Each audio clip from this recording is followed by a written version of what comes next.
The goal of this is to go through some key legal issues and some educational things we think you all should learn, especially in this time of crisis. Again, we want to thank Tracy at the Avenidas team for helping us to set this up. Now, what are we going to go over here today? What are you worried about? Are you worried about your finances? Are you worried about your health? It's a very reasonable thing right now. Are you worried about your future? Are you worried about your family's future? Do you feel overwhelmed? Clearly, we are in unprecedented times. We have not faced an issue or a pandemic like this really since maybe 1918. We live in such an interconnected world that we're affected by things that happen in China. It gets to America within weeks. And now we're dealing with the ramifications of the coronavirus outbreak. And it affects everybody. It affects our finances. It affects our families. It affects our futures. What can we do to minimize the impact of this, or at least to take the steps that we can to plan ahead to protect ourselves and our families? And doesn't this really bring home, all the issues that we should be thinking about? For me, I'd like to think that I have always been planning. I've always been thinking about these things, but I've even asked myself as a family member, as a parent, as a spouse, have I really been prepared? Have I really thought of the possibility that something unforeseen could come up? And I didn't. We've had such an easy time of it over the past few decades. We have wars, we have all kinds of things that are, distracting to say the least, but nothing like this. And, it just brings it home, doesn't it? It's just such a challenge, so hard. Absolutely. So as we dive in, a lot of text here, but we want to explore what we're going to talk about in terms of a mystery. Two guys, Larry and Wyatt, both have a small business, both have estates worth approximately $2 million, both have supportive families, they have good relationships with their kids, their spouses, everything. But both of them have an accident. They're incapacitated for 3 months. It could be an accident, by the way, it could be an illness, it could be anything. During that time, Larry, his business falls apart, his bills are not paid. When he recovers and comes back to life, so to speak, there's an absolute mess. Everything's in shambles. His family and he have to spend tens of thousands of dollars cleaning up this mess. Wyatt, on the other hand, he's also incapacitated for 3 months, goes through the same thing. When Wyatt recovers, no problems. His business is properly managed. His bills are paid. His finances are managed. Everything is kind of okay, or as best it can be, and he doesn't have to deal with these messes. Now, why is this? What were the differences in Larry's situation and Wyatt's situation? What did they do differently that resulted in such massively different outcomes? And what we're going to talk about here today. Well, we're going to talk about the 3 absolutely critical documents that you and your family need. We're going to talk about the talk that you really have to have with your family and with important people in your lives. We're going to talk about the decisions that you have to make when you're going through this process. We're going to talk about how to put these critical documents into place and the role they play in your life and how you actually execute them, where they come up, how you use them when you need them. We're also going to talk about how you can, well, as I talked about, how you use these in emergencies. If something happens to you and your family that's unexpected, how do these documents come to life? How do they help you? So that's really the goal here today. And I think for those of you that don't know us, we're going to give a quick background about who we are. I'll quickly introduce Mike. So I've known Michael Gilfix for over 35 years because he's my father, which may be obvious by our last names, if not faces. And Mike he's originally from upstate Michigan, if that's the right term, small town in Michigan, but he came out to California to go to Stanford University, went to undergrad, graduated from the Stanford Law School in 1973. And he was a trailblazer. When he graduated law school, he didn't look for a high-paying job. He didn't want to join a big corporate law firm. He wanted to change the world and he wanted to help people. So he looked for a community that needed help, and he found one in older Americans. It was a vastly underrepresented part of the population. There were no really good legal services available for older Americans.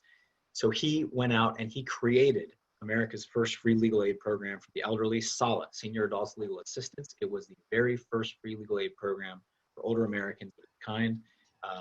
And he was a true trailblazer in this field and has continued to be a trailblazer. He's written countless books, articles. He's trained hundreds, if not thousands, of other attorneys in this field. He's a pioneer, and he really helped to create the field of elder law. He's also a runner. He's a top 10 national runner in his age group. And he also, while he built SALA and then went on to form Gilfix and the Pole Associates, we've been in Palo Alto for over 35 years. He went on to, he always found time to coach all of my Little League teams, my sister's teams here in Palo Alto. So this is for Avenidas. It's a Palo Alto based community. This is the 1990 Outhouse Realty Little League team. I am in the bottom left. Mike is in the top right. So just to say, we have long and deep bonds with the Palo Alto community and strong family values. Mike always found time for me and my sister to coach all of our through this. And that's how we work with families. We believe in bringing families together and really being part of this community. So without further ado, I will turn it back over to Mike, who can take the reins a little bit. Okay, well, thank you, Mark. Actually, before I introduce Mark, I did create the Senior Adults Legal Assistance, which provides services at Avenidas to this day, still thriving. When I created SALA, it's very interesting. I went down to the Palo Alto Senior Center at that time to talk with the person then responsible. Diana Steeples was her name. And at that time, the Senior Center for Palo Alto in 1973 was one desk in the downtown library. She was kind of back in the corner. How things have changed with Avenidas, one of the most remarkable senior organizations, service organizations in the world, let alone the country. Yeah, and we want to tip our cap to Amy Andonian and Tracy and the rest of the team for creating that incredible new building that they have. To go through the city of Palo Alto and build something new in Palo Alto is an extraordinary feat. The money they raise and the hoops they had to jump through. So we tip our cap to the Avenidas leadership. Boy, we do. We live in a remarkable community, to say the least. So again, Mark, let's go to you. Mark also went to Stanford undergraduate. His major was management science and engineering, which is kind of perfectly appropriate for Silicon Valley, where you're learning basics of computer programming technology and getting a real business sense. After Mark graduated, he worked for an international business consulting firm, which gave him some great experience on kind of the macro level, was a consultant to some of the biggest corporations in the country, to the Defense Department at some points. And after doing that for quite a number of very successful years, two developments. One is he decided to go to law school and did that in the best night program in Southern California, Loyola. He also, very interestingly, became an actor while he was doing all of these other things. And in a moment, we're going to show you what I think is one of the most interesting clips or photos illustrating what he did. Since Mark's become a lawyer a number of years ago, he's made a real impression. He's become he's won a number of national awards for writing. He too is speaking all over the country routinely, has done a radio program. And what's particularly cool and frankly important to everybody in our community is Mark is the next generation. And we pride ourselves on thinking multi-generationally. We think you have to do it that way if you're going to do it right. We have other young lawyers here as well in our firm, but Mark is obviously the leader of the next generation as we coordinate and live and breathe the kinds of things we're going to be talking with you about today about multi-generational planning. So now let's take a look. One of the most interesting things that Mark did has to do with Siri. Now, we all know Siri. Here's Mark. This is a clip from an ad that was on every computer in the world, I believe, introducing Siri for the first time to the entire world. So here's Mark running on the Embarcadero. This was the first time somebody spoke with Siri in the media, on television, or in the computer network world. Remarkable. Yeah, and I always feel a need to apologize for any issues you may have had with Siri over the last 7 years or whatever it's been. It doesn't really work well for me either. And for the record, even with a team of Apple engineers as we filmed that, it didn't really work properly then either. They faked it later. But we go on. Yes. So again, our firm, we've been in Palo Alto for over 35 years, featured in national media. I think the big thing is we've been a part of Palo Alto and the immediate area. We've served clients. We serve clients throughout the state of California. We're really part of this community, Palo Alto, Menlo Park, Mountain View, up and down the peninsula. That's really core to who we are and where we've been really most of our lives. So it means a lot to us to be able to do this in partnership with Avenidas, and something we're very proud of. So Mike, why don't you talk about Sure. You know, I mean, this is kind of kidding, but kind of not. You know, we've all seen this, God, this desperation about finding TP. I mean, it's like, you know, we've got a little bonkers about this. People are fighting over it. There's a restaurant nearby that was offering a free roll of toilet paper if you bought like over $15 worth of food. I mean, they sold out in no time. If we had lots of rolls, we might do the same thing. You know, come on in, we'll give you a free roll. But really, the point is, when you're desperate for something, if you haven't planned in advance, if you don't have a few rolls of toilet paper in the pantry, it's, you know, it's terrible. I mean, you do feel a little bit desperate, and that's not a good time to be looking around when you're desperate. It's a perfect analogy, believe it or not. If you haven't done your planning while you're thinking coolly in advance, when you can be calm and thoughtful, if you have to do it in a crisis, I mean, obviously it's harder to make good decisions. So, you know, we say stock up in advance. Well, you know, stocking up means getting your affairs in order. If you have already set up a plan, is it accurate? Did you review it? Are you sure that it says what you want it to say? So, you know, it's a rough analogy, but maybe a smooth analogy. But it is an analogy that— Hopefully not a rough analogy. Yeah, really. Yeah. Okay, so here, you know, again, at the global level, national level, we're looking at a pandemic. But as we talk with you, it's really more a matter of what personal crises might we face. And that can come in any form. What we have on the screen here is obviously not exhaustive. You could have a physical problem that could be serious. It could be an accident. It could be a stroke that you have. You know, God forbid, dementia develops, and that obviously presents all kinds of challenges. And you have to be prepared. Now, you know this. We all know this. But the question is, you know, have you done it, and have you done it correctly? So the key planning step is talk with us. We're available to you. If you're working with another attorney who knows what he or she is doing, you know, certainly talk with them. We're not the only attorneys in town, but make sure you're up to date, huh? Be ready for that crisis. Yeah, and I'm actually going to launch a poll. I don't know if you guys are going to be able to see it. Again, first time we're doing this, but I'm launching a poll now. Hopefully you guys can see it. And if you do, please answer these questions. 4 simple questions, just about your thoughts and what you're worried about right now. So I don't know if you guys can see it, but I did launch one. And if you can't, we won't worry about it. I think it's there, Mark. Okay. Okay. So yeah, I think you guys are now seeing it. Simple yes or no type questions. And so just keep answering as you go through it. You know, some of the questions are about if you've talked to your family about planning, if you have a plan, how long ago did you create it? Do you have a plan? I see some answers coming in now. I appreciate that. We'll kind of review that in a second, but it's important for us to kind of think about these questions. And by the way, if you do have questions for us, I see we have a couple already came in, please ask them through the Q&A function in Zoom, and we'll review those at the end. We'll go through the questions that we think are pertinent to the entire audience and do our best to answer those. We're going to spend about the last 5 or 10 minutes going through those. So I see more answers coming in. Great. Very reasonable answers, I see. So, okay. So what are the big 3 documents? And feel free to answer the questions as we go through this. What are the big 3 documents that we're talking about? The most important documents that you really need to have as part of your legal plan. Again, 3 of them. 1, revocable living trust. 2, a durable power of attorney. That's really for finances. And 3, an advanced healthcare directive. All 3 of these are absolutely critical. We're going to go into what each of these documents, what they are, how the decisions you have to make, and what they do for you in just a second. But if there's one really critical thing you take away from this talk, it's that you got to have these 3 documents: trust, power of attorney, advanced directive. I have a Facebook page. If you go to Facebook.com/Mark Gilfix, there's a video I created, and it's kind of funny, but it's about these 3 documents. It'll help you remember them. I have a little song about these at the end, as corny as that is. Yes, I'm a lawyer who sings sometimes. Let's talk about revocable living trust. Mike, why don't you talk about this? Sure. You know, we're in Palo Alto. Most of us are pretty sophisticated, I would like to think, and you've probably done your trust. If not, you know you should. I mean, you know you should. Okay.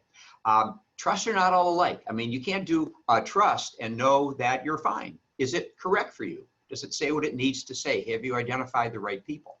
There are tax issues. Our term here is control issues. In other words, have you named the right person to be your trustee? Have you retained the kind of control that you want? Have you delegated what you want? Not off the shelf. You can find, you can go online and you can find a trust. You can find, there's some attorneys and not attorneys who do trusts for, $85, $1,200, whatever the fee may be. But, you need to talk about these things. These control your life. Maybe it's self-serving, but I mean, it's crazy to do a check the box document when you're talking about documents that are going to be there to take care of you in your future, that are going to take care of your family. So not off the shelf. Talk with somebody who understands these issues, has experience, and knows what to do. Okay, you did your trust so many years ago, you got a great deal. That makes the point. You need to review it. You need to make sure that everything is up to date. That your trust is going to hold title to your assets. That's why it avoids probate. That's like the best known benefit of a trust. So your house is in your trust, any rental property you might have, all your assets other than your retirement accounts, they're in your trust. So the person you name as trustee is going to have control of those assets if you can. You have to be sure you have the right person and that the right terms are included in your document. Yeah, let's talk why. So a lot of people think, well, I have a will. I don't need this. Now, why is a trust so important? So I just want to spend just a moment comparing a will to a trust and why a trust is so much better. So if you just have a will, yes, if you say, everything to my kids, eventually your assets should go to your kids, although it might not cover a lot of contingencies you might not think about that a trust could. But if you just have a will, most likely your estate's going to have to go through probate, meaning it's going to have to go through the California court system. And I like to say, if you enjoy going to the DMV, you are going to love the probate process, or your family's going to love that. It's like the DMV times 100. It takes forever. It's very expensive. It's totally public. So whenever you see like a celebrity who passes away, and unfortunately we're seeing quite a few celebrities passing away from the current crisis, and then later you see articles emerge about everything they have and where it's going, it's because almost certainly they had a will, or not even a will, not a trust. If you have a trust, no one gets to see where your assets are going. It's not public. Very importantly, a will does not help you at all while you're alive. You name an executor, you might name someone you really trust. They cannot lift a finger for you until you're gone. So it doesn't help you at all while you're alive. A trust, on the other hand, you get to avoid court involvement. It keeps things in the family. You're in effect privatizing your estate. You're making kind of a contract or an agreement with yourself and with your beneficiaries. And you're avoiding court. And very importantly, as Mike said, there's lifetime management benefits. So if you become incapacitated, your successor trustee can very quickly and efficiently step in and manage your major assets. And that's a big deal when you're going through a crisis. Just as Mike talked about, if you get sick, if you're in an accident and you're not gone, a trust is critical, and it allows someone to step in and take care of things for you. Now the next document, I'll just quickly talk about durable power of attorney.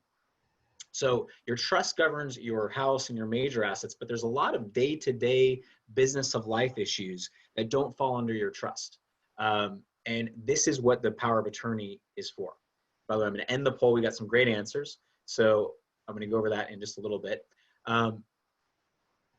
What about dealing with government benefits? What about dealing with Social Security? What about dealing with a utility company? The power of attorney is a document where you get to name someone who you trust, and they're called your attorney in fact in this document, just to make it as confusing as possible. These are the terms that have to be in this document. This person can step in and deal with your day-to-day issues. Very critically, this should not be a check the boxes form. We see a lot of clients come in with forms they did elsewhere, or maybe they downloaded them, or they with another attorney who doesn't specialize in this, and literally it's a check the boxes form. And that can be fine for basic stuff. But very critically, if you later become incapacitated and you have complicated tax issues, or if you have long-term care needs where you need very expensive long-term care, there are so many steps we can take to protect your estate, to transfer assets within your family, to get more help from the state sooner before you go broke. And if your power of attorney doesn't address these issues ahead of time, if you don't pre-authorize and say, hey, if I need expensive long-term care, I empower the agent I name here to take steps to protect my assets. We don't have that. We're in a tough place, and we might have to go to court, or we might not be able to protect your assets at all. So very critically, you don't want just a very simple power of attorney document. We want to make sure that we have all the tools available to protect your assets, protect your family, and make sure that your long-term care is covered. These can be very easily abused. To bring it back to celebrities and athletes, when you hear about an athlete or a celebrity who gets ripped off, usually, like their financial advisor rips off millions, usually it's because they gave too much power to their business advisor. They gave them power of attorney with no checks and balances. They didn't vet the person, and that person used that power of attorney to write a bunch of checks to themselves or to to fake businesses or whatever. You got to be careful about how you structure this and about who you name here. But really critically, it should not be just a check the boxes form. You got to think this through. And Mike, you want to talk about advanced directive? Sure. The advanced directive, I think most of us have, I'm getting an echo all of a sudden, but I'm hoping it's okay. Okay. Yeah, we can't hear it. Okay, good. Your advanced directive, again, you're doing two main things. First, you're naming somebody you trust who's going to make healthcare decisions for you. Now, it's a different analysis. When you're looking at your trust and power of attorney, you're looking at someone who's going to take care of the finances of life, the business of life for you. Here it's different. Who's the person who will be an advocate for you in the hospital? Who's the person who's going to carry out and respect your wishes? Okay. Again, we don't want to have a check the box form. We want to be very careful about this. We want to be sure that we're up to date on these things. And, a carefully drafted, not check the box. We are critics of simple forms. We are. You're not just naming somebody and giving them authority to make decisions for you. You are explaining in your document how you want things done. So the person named in the document, they're not going to decide, well, they shouldn't be deciding for you. They are supposed to be respecting your wishes, understanding your wishes, and making sure that whatever your goals are, whatever the decisions are, that they're going to be respected. The document really needs to be up to date. We have had experience where physicians, not inappropriately, question whether a 15, 20-year-old advanced directive is still valid. We do change our minds. So to avoid that, we keep updating our documents, making sure that we're current so that we address what is truly a very real and not illogical question. So make sure you're up to date with this document. Yeah, that goes for the power of attorney document as well. Even if you have a good power of attorney, if it's more than 5 and especially 10 years old, the term we use, again, as Mike said, is they can become stale. The power of attorney and your trust, you're presenting those to banks and financial institutions. If they see a very old document, it could be valid, but they get very uncomfortable and they make it very difficult at times. So even if you are somewhat happy with your previous document, it's a good idea to update these at least every 5 years and certainly to review them to make sure the right people are named, the right powers are in these. You don't want your documents to become stale because in an emergency, you want banks and other financial institutions to accept these right away. The newer they are, and doctors as well for the advanced directive, the newer they are, the less likely you're going to have these hang up. So Mike, you want to talk about sharing with the next generation? Sure. As we think about what brought us together today, thinking about dealing with a crisis, being prepared. Ideally, you are involving the next generation. Yeah, we've done it. Here's Mark, and we have a couple of other very reliable, wonderful kids. We're very fortunate in that regard. It doesn't always work. We say ideally you're going to share, you're going to educate your kids about what's going on. Not everybody can do it. You have to have somebody in whom you have confidence, but it is a very good idea. You don't want a crisis to come up and then they're wondering, gee, what do mom and dad have? Where is it? Do I have any power? Who has power? One kid may think she does when her brother does, and then you're creating some family conflict. I mean, this comes up all the time. We see it. So ideally, you're going to acknowledge the fact that you need your kids, and if not your kids, somebody, but usually, if you have kids, you involve them.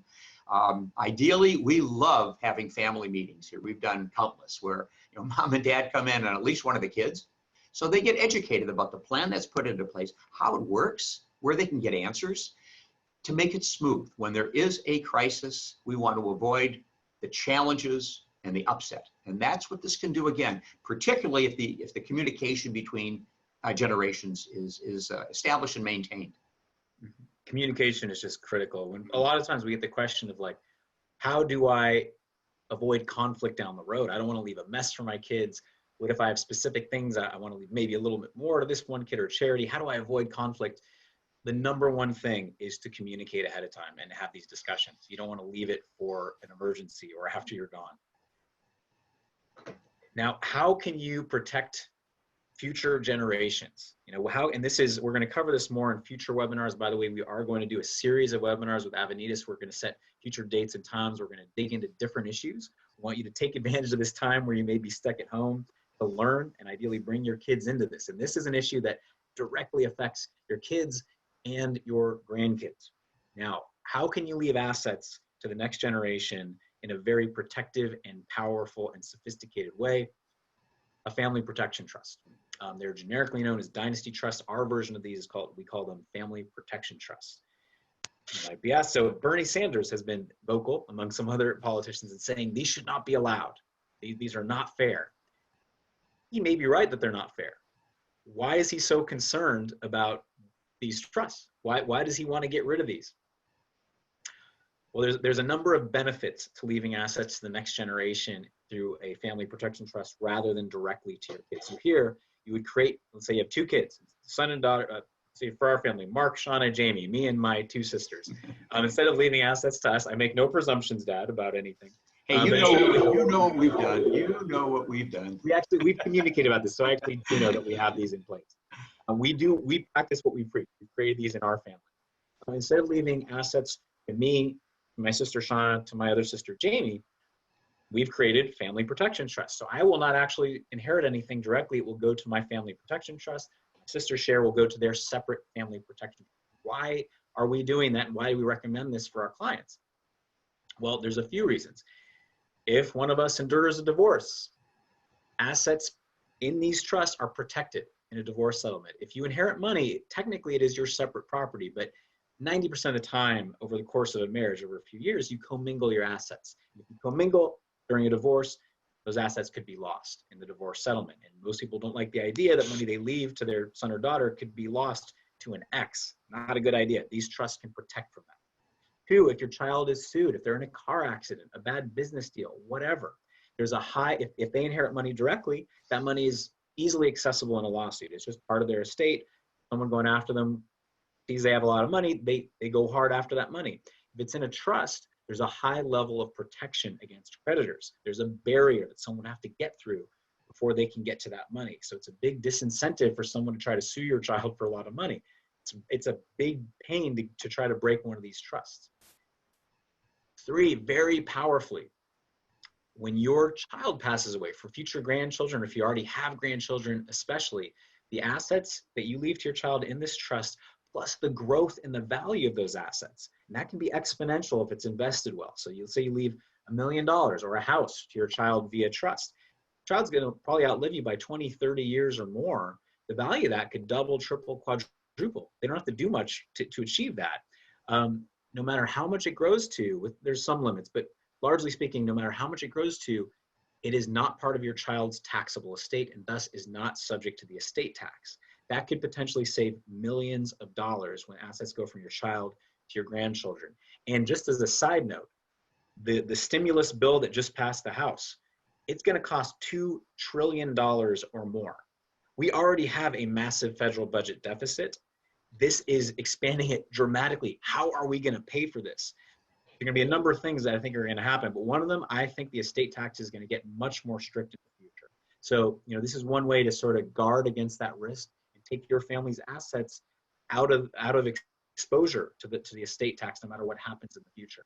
But really, really powerfully, it's going to protect potentially millions of dollars, even if you don't have a large estate, or what you think of as a large estate now. And importantly, if you allow it, your children can be in charge of these trusts. You don't have to have some third-party bank or professional trustee in charge of this. You can say, hey, when I'm gone, my son or my daughter will be in charge of his or her own trust. So it's kind of the best of both worlds. They can be in charge of these assets. They also get these protections. These are extraordinarily powerful trusts. Again, that's not the focus of our talk here, but we want you to be empowered with information for how you can take that next step to protect your assets for generations to come. Anything you'd add here, Mike? No, they're extraordinary. And to be fair to Bernie, by the way, what he doesn't like about these trusts is the estate tax avoidance. I don't think he has any objection to the divorce protection. Well, maybe the litigation. A lot litigation protection, probably, yeah. His concern is because this does allow families to grow and concentrate wealth. I mean, there's no question about that. Yeah, and whether you think it's fair or not, we want people who talk to us to at least know they can do this. And you don't have to do it, but you know, if you have a choice, you know, I think in a generation or two, for better or for worse, the families that create these trusts are going to be in a very different position than the families that don't create them. And you know, we want people who work with us to be on the right side of that. You know, whether it's good or not for society is up to you to decide, but you want to be on the right side of this. Yeah, and you know, I will add that if you think about it, you're protecting assets while your kids have them. The real beneficiaries of these trusts, if you think about it, are the grandkids, and aren't the grandkids perfect? I mean, just perfect. So think of it that way. Yeah, and as we move forward, I see some more people have actually joined. And by the way, we will make this available as a recording. So we'll try to send out a link to everybody so you can watch this later. If you did just join, welcome.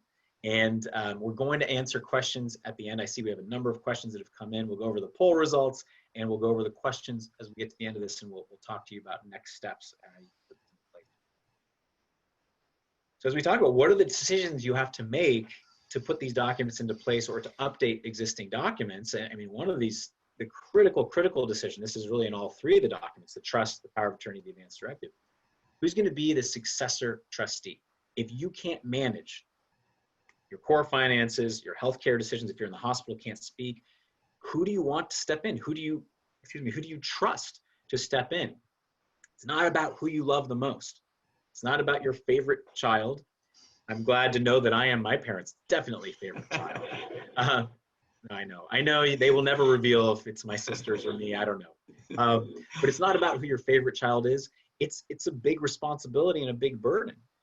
Some families don't want to name a child. And so then they might name a professional trustee, an attorney. There are people who serve in this, or even a bank. You can have a bank trust department come in to do this. So it's critical. And then on a related note, who's going to make healthcare decisions for you? That's often a different role. So usually your successor trustee and the person named in your durable power of attorney there's usually the same person. Because if you're incapacitated, you want one person to be in charge of all your financial issues, all your assets. But the healthcare side can be different. Often we'll see husband and wife naming different agents for each other. If they can't serve for each other, they'll often name different people. Maybe you name your own family members while your spouse names her own family members or his own family members. So they can be different in different contexts. But the key is thinking about this, really talking to the people you might name. You want to make sure, hey, is this something you might be up to? Because if you name someone and they have no interest in doing it, well, that doesn't do you much good, because they can always resign and not take on that role if they don't want. So critical to think about this and to talk about this with members of your family. Mike, do you want to talk about how you actually put these documents into place? What steps can you take to put these into place?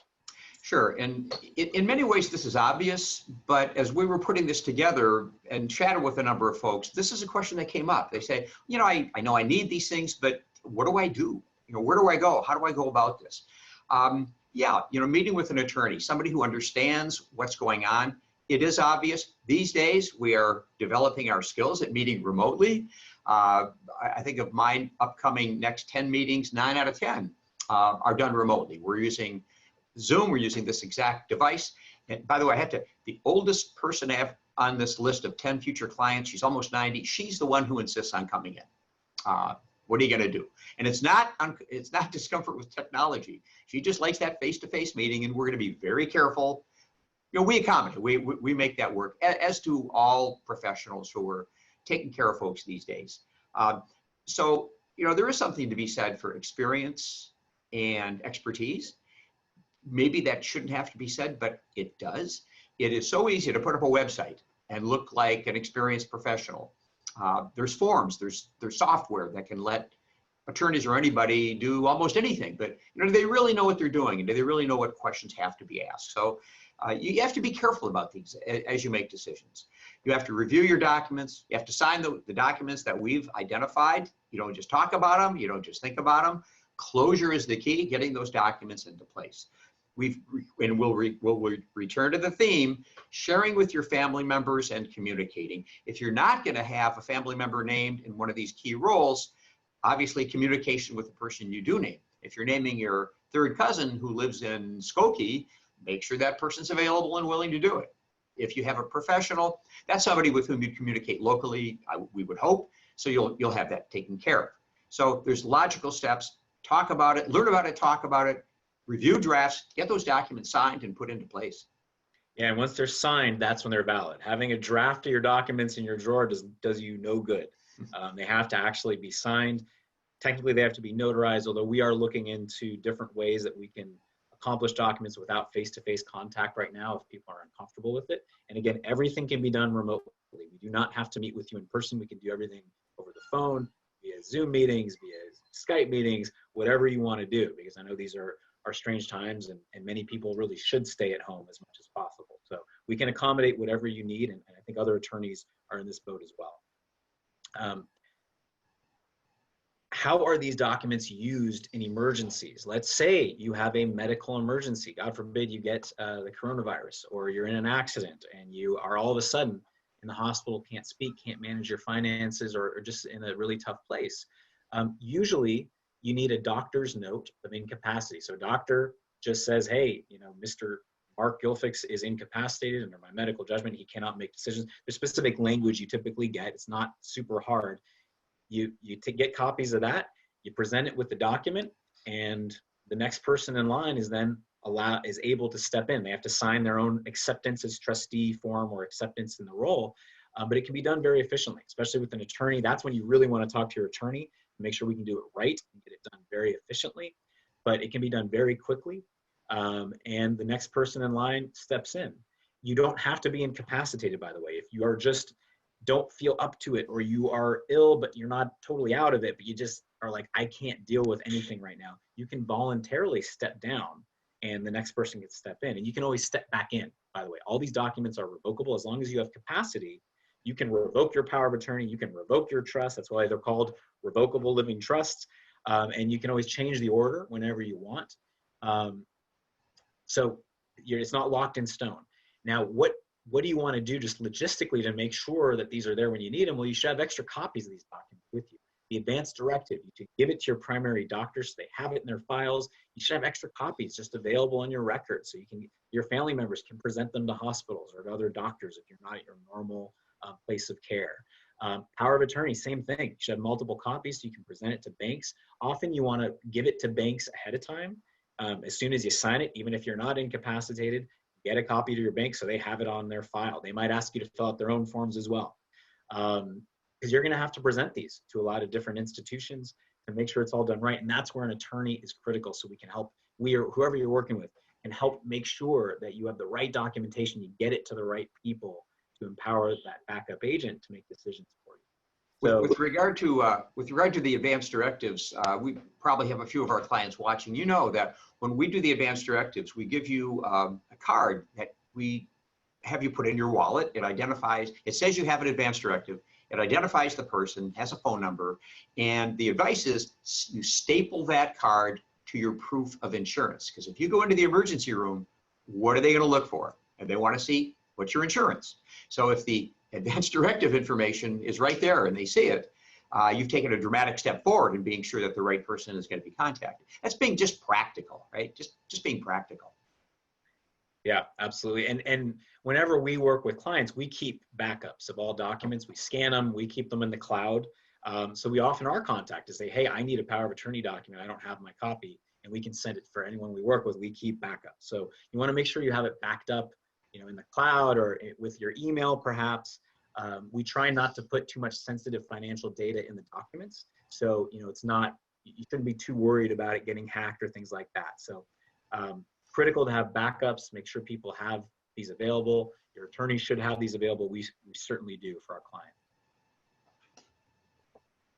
And so what might be your crisis? What are you worried about? It could be stroke, be dementia. You might be losing capacity, and you might face really expensive long-term care. I think we're going to give a talk just focused on paying for long-term care as part of the series. We give 2-hour talks just on that. Maybe it's a child. You've left them some money. You've already given some money. They get a divorce or they get sued in the future. Maybe you get the coronavirus and you're just hospitalized for a few weeks. we don't know what that crisis might be. And we hope nobody listening to this ever has one of these crises, but you have to be prepared in case you face this. And from a legal standpoint, these are the steps you need to take. And it's so empowering to create these documents and to empower your loved ones and people you trust to be able to step in for you. I think one key thing that I always try to reframe estate planning. A lot of people think of it as, it's after I'm gone. That's just where my money goes. I'll sort of worry about it, but whatever. Wrong.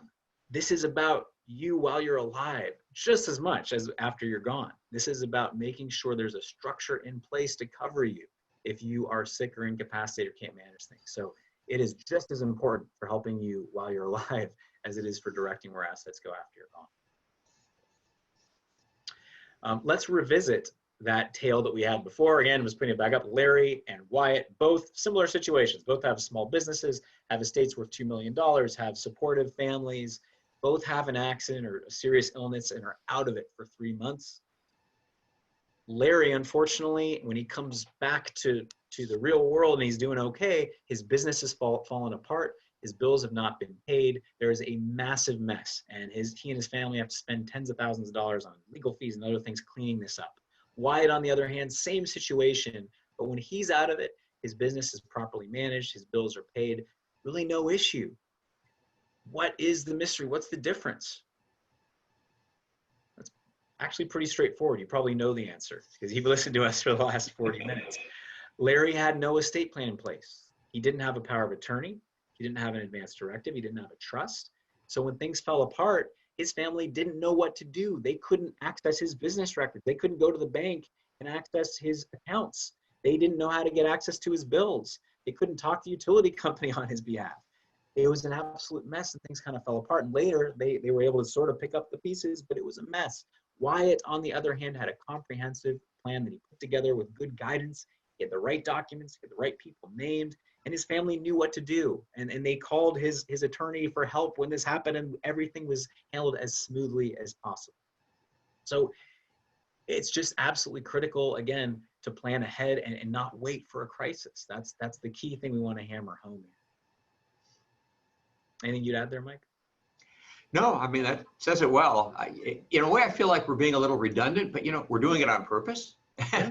we need to hear these things, and we need to drink them in, and we do need to hear these things a few times before most of us are moved to act. So we are hopeful and optimistic that you're going to be motivated to act and get things reviewed, make sure that everything is in good shape. Yeah, we're getting a number of great questions, so we're going to address those in just a little bit. So what can you do right now to take action? We've thrown a lot at you. We've tried to focus on, again, hammering home these 3 documents. We're repetitive. We want you to get this. And actually, as we do this, I want to revisit the poll. We had a number of answers. So the question was, are you worried about navigating this crisis? Surprisingly, 40% of the respondents are not worried. So that's good. You're keeping a level head, but the majority are worried. I'm worried about how we're going to navigate this. There's a lot of uncertainty out there. The next question was, do you have an estate plan in place? This goes to the trust, power of attorney, advance directive. So 60% of the respondents said they do have. You guys do have a plan, but I see 40% of the people who answered don't have a plan. So you need to get on this. Yeah, we gotta get that going. We certainly can help, or you gotta get that in place. The next question was, if you have a plan, when was it last updated? We have a couple respondents said they did update their plan in the last year. So that's good. Hopefully it's up to date. You have the right people named. You have the right structure in place. But the vast majority of respondents said it was over 3 years ago. So if it's been over 3 years, especially in light of what's happening right now, it is a good time to review your documents and go over them with an expert. You want to make sure they're up to date, the right people are named, the right structure's there, and that they're not stale. And by the way, tax laws have changed. Rules about Medi-Cal and help with the cost of long-term, those rules are changing and evolving. So a static plan usually fails over time. Yeah, critical to update it. The last question was, have you spoken with family members or trusted friends about help in an emergency? The majority of you said you have, about 60%, but a good portion, 40%, said you haven't talked to anybody. Wow. So get that plan into place and talk to your family about this. We got to plan ahead for this. Crisis can hit fast. If prepared. If people don't know where to even look for your documents, they don't know, your family won't know what to do. You don't want to leave them in the lurch. So have that conversation. You don't have to go over the specifics of your finances. You don't have to tell your kids, your grandkids how much you have or what you're leaving them necessarily. That can be off the table. But it is important to talk to them about who would step in and how would they find documents if they need them. Who do you want to step in? How can you plan for this stuff? So critical to do that. So what do you do to move forward? So overcome the danger of denial.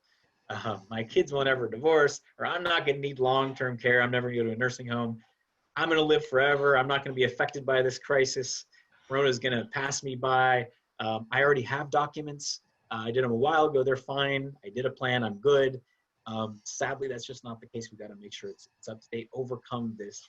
Use the energy and the energy of this talk while this is top of mind to take some action. And of course, we welcome the chance to serve you. We can review your documents. We welcome you to join our community. And as we promised, as part of this, we are happy to have a discussion with anybody who wants to talk to us. We're creating sort of office hours, we're going to call it. We haven't set the specific time yet, but if you'd like to set a time for a 15-minute chat with us, or between you and me, we might go up to 20 minutes, but we're trying to make sure we can serve as many people as we can, and we're trying to serve our clients during these challenging times too. So if you're interested in setting that free call with us, contact us. So if you can do it through Avenidas, and they can, Tracy or the Avenidas team can pass that along to us. But you can also email us. You can call our office. Here's a number. You can email Ashley or Lynn at our office to say, hey, I was on the webinar. I'd like to set a time with Mike or Mark or one of the other attorneys at Gilfix and the Pole. So we have their email there, Ashley, ASHLEIGH.Beck, BEC, at Gilfix.com, and Lynn, LYNNE, at Gilfix.com, GILFIX.com. We're going to do more webinars in the future, and we welcome you to do that. We're going to send those announcements out through the Avenidas list and through the team, and we welcome you to join us on those and bring your family. And I also want to point out that Paula Wolfson, who is in the audience here, she's a fantastic member of the Avenidas team, and she is available for Q&A and for discussions if you want her help. And she can help families through crisis. She comes from a social worker background. I'm going to pull up your information later, Paula. And actually, if you want to send me a question form, Paula, your contact information or how people get in touch with you, because I don't want to screw up the tech side of this, and I can read it as a question. I can send that information out as well. So, Mark, I do want to add on the 15-minute consultation. Those are free, and we're not charging for that at all. And they really are going to be 15 minutes. We're expecting a lot of calls, so they'll be 15. Mark and I will do most of them. We expect a lot of calls. We have other attorneys very capable here. It might not be us. I just want to say that. We'll make sure those are 15 valuable. Can't cover everything. It's just an introductory thing. Your most important questions should be asked. But again, it's limited in time. We can't do everything in that call. More later if you'd like to do it, but be aware of what it can and can't do.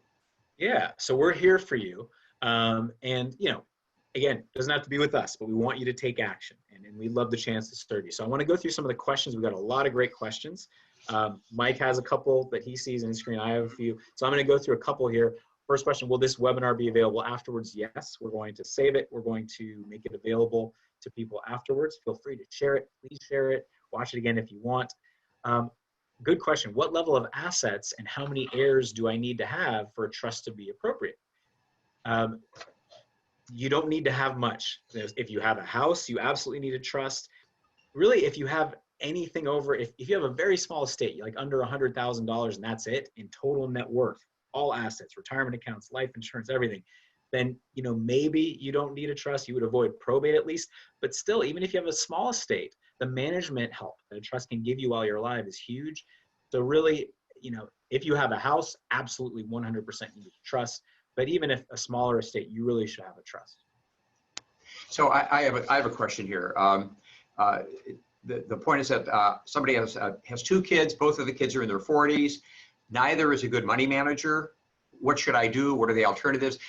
I think this goes to the question of who the successor trustee would be and who would be named in the durable power of attorney. Not uncommon. First thing to say is somebody might not be a good money manager, but they might be responsible, which means they know they're not good money managers, and it would be their responsibility to get help with that.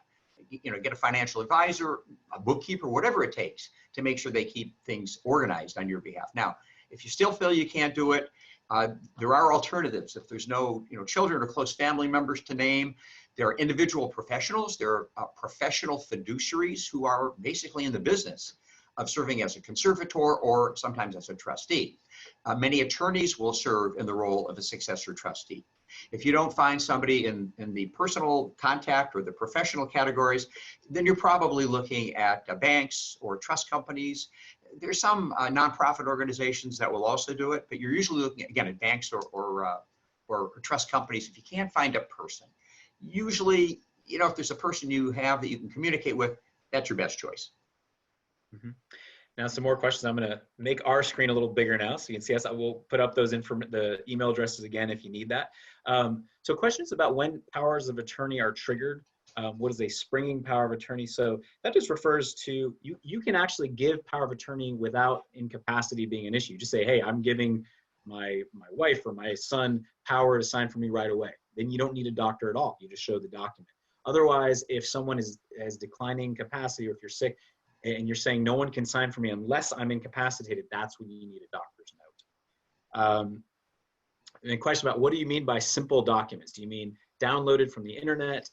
So yes, certainly anything you download from the internet, that by definition is a simple document. At LegalZoom, we see all kinds of problems with LegalZoom and other online plans because they don't know how to ask you the questions that you might need to ask. They try to guide you through a very specific set of issues. They don't go to act what we believe are critical issues. And some law firms that do really very high volume, low cost trust, they really do kind of their own version of check the box forms. They don't ask you, they got to keep the questions incredibly simple because that's the only way they can do it as fast as they need to do it to cover their costs. So really simple documents can be downloaded or it can be done at a high volume law firm that doesn't really cheapen really fast. Banks sometimes do have their own power of attorney forms that we often would recommend that you do those as well. Just it makes it easier at that bank. The power of attorney you do with us or another attorney is valid, but if Schwab asks you to do their own form too, it usually can't hurt. Good question here. I'm widowed and I don't have children. My siblings live on the East Coast. Who's an appropriate person for me to choose as an agent? Well, it can be anybody. They don't have to be local. They can be on the East Coast. We even have clients who name people in other countries. Other countries, that can be a challenge because you got to notarize things. So we recommend ideally someone in the US, but I would choose a very responsible person who lives on the East Coast over someone who you're not sure about who lives locally. You want somebody who's good. And let me add to that. Harken back to what I said a few minutes ago. If you don't really have a relationship with somebody, just because they're your cousin on the East Coast and you kind of like them, that doesn't mean they're capable, able, and willing. So again, you might end up in the world of professionals. Some folks will name two people as co-trustees, a family member who's kind of cares about you personally, is involved, but not a money manager, and a professional as a co-trustee with them. In some circumstances, we build in accounting responsibilities so that some third party, a CPA, somebody you trust, gets every 6 months, you name the time period, gets kind of a list of how the money was spent. Your formal accounting kind of thing. So there can be some eyes and ears and some oversight if you're at all leery about this. And it's not crazy. If somebody's your trustee and you're incapacitated and you don't have kids, who's watching? Who's gonna have that oversight responsibility, if anybody? So you do have to be careful. And a good question, can you meet remotely and still have it be confidential and secure? Great question. So if you really want it to be totally secure, we probably recommend just a phone call. Because we're not relying on any third-party software. Now, confidential meetings of all types are happening over Zoom and other video conferencing right now. Now, I believe that yes, it would still be confidential. If there's a presumption that it's confidential, could it be hacked? I suppose it's possible, but we believe that video meetings would still have attorney-client confidentiality. So yes, and these are as secure as they can be. These are the best companies in the world. Nothing's guaranteed, but we do the best we can, and we absolutely think it's valid. Some questions about the LGBTQ community. Are there special considerations for people who are in this community who may or may not be married when it comes to an estate or inheritance? You know, for instance, if a couple's not married but lives together for decades, one of the two people passes away and family members of the person who passed away want to take over the estate and the home. Mike, do you want to address how we might? Yeah, for sure. And you know, we've certainly seen this come up where, especially where there was not a marriage relationship and there were assumptions made by the couple that were not reliable. And family members step in, they think they should do it. The partner, not the formal spouse, thinks he or she should be doing it. It's conflict. So it's like the need to plan on steroids. You know, if you have somebody, especially if there's a family member who might be disapproving, intrusive, something like that, and you're not naming a family member to broaden it beyond that issue, you know, you just have to be, you have to make the right decisions and be circumspect. Realize that, you know, some family members may object, and how do you deal? And there are definitely ways of being sure that they're cut out of the scene completely. Yeah, so critical in domestic partnership, absolutely critical to have documents in place, again, to avoid these issues. If you have a good plan. And there's a number of tax issues that arise when you're thinking about this. Actually, so many of these contexts that we've referred to, but you know, that'll have to be for another webinar. Yeah, good logistics question. Do copies of all the documents all have to be notarized? So no, the originals have to be notarized, but copies of notarized documents are typically fine. Good question. Relates to what we talked about earlier. Can a person hold a durable power of attorney for someone in another state? We kind of already answered that. Yes, absolutely. Even in another country. Again, if you're in another country, that presents some logistical challenges for them notarizing things among other issues. Question, do we as a firm specialize only in estate planning? Yes. So actually I shouldn't say that. We are there aren't many firms that really focus in this area of law. So estate planning is not all we do. We do special needs planning. We do long-term care planning. Mike, how would you describe what our firm's focus is? Yeah, you know, I would say that we take care of families. You know, it's being proactive. You know, you're hoping for the best, you're planning for the worst, but taking a good look at a family situation, thinking about the documents that have to be addressed and the issues that could come up. And that's why, you know, it's so important to realize that we're not trust attorneys. I've come to hate that term. We do trusts, but that may or may not be right for you. And if so, what kind of trust?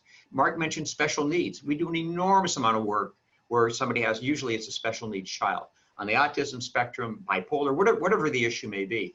Long-term care. What if you're facing the cost of long-term care? That gets into the world of public benefits. Do you understand how to plan? We do. We have a book that Mark and I co-authored a book on how to protect assets and qualify for Medi-Cal that can pay the cost of nursing home care, for example.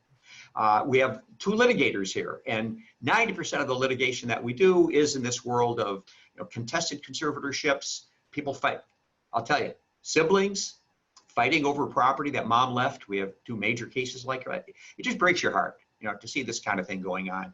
So I can definitely speak for our litigators and say that the goal is always to get those things settled. Try to do a little family healing. So we're not rabid litigators, fight to the nth degree. It's really, how can we be family oriented and do what we can to keep people as mellow and as together as we possibly can. And by the way, in tax planning, if not clear, that's an integral part of what we're doing. And you can't do long-term care planning without tax planning. Very, very interrelated. And we serve clients with net worths ranging from $50,000 to literally $1 billion. $1 billion. We serve all categories. I love working with families of all types, all ages. I work with couples in their mid-20s. We work with people who, as they turn 18, to get the power of attorney advanced directive in place. By the way, when your kid turns 18, you are no longer their legal guardian. You no longer can manage their affairs. It's critical, especially if you have a child with special needs or other issues. Your kids should sign a power of attorney advanced directive. I mean, they might not need a trust at that point if they're in college, but critical, anybody over 18 should have these documents. Let's see about some other things.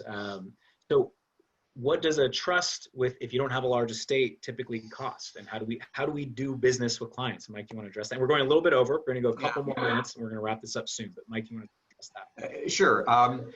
Geez, I mean, there's fees in our office, and then generally, I mean, I've seen fees, as a general answer, first of all, as low as like $1,200, where an attorney does a great many of these trusts. I know of a number of folks who've paid over $10,000 for a revocable living trust. In our office, the fees tend to range from like $1,900 to $3,300, something like that for a trust. But now that's your revocable trust. There are special needs trusts. There are the dynasty or family protection trusts. There's durable powers of attorney.